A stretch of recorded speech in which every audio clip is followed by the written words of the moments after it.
அருணாச்சல கிரிவலம் போகிறப்போ நீங்கள் வெறும் மலையை மட்டும் சுற்றலை, 8 திசைகளிலும் 8 காவல் சக்திகள் உங்களை காக்குது.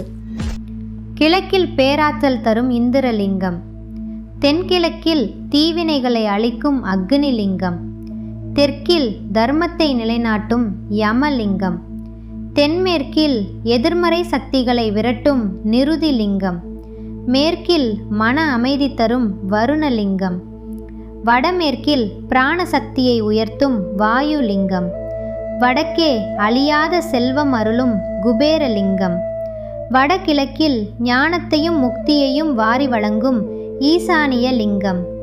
இந்த 8ம் சேர்ந்ததுதான் ஒரு பிரபஞ்ச ஆற்றல் வளையம். இந்த 14 கிலோமீட்டர் பாதையில் நீங்கள் எடுத்து வைக்கிற ஒவ்வொரு அடியும் உங்களை ஒரு மிகப்பெரிய ஆன்மீக மாற்றத்துக்குள்ளே கூட்டிட்டு போகும். அதனால்தான்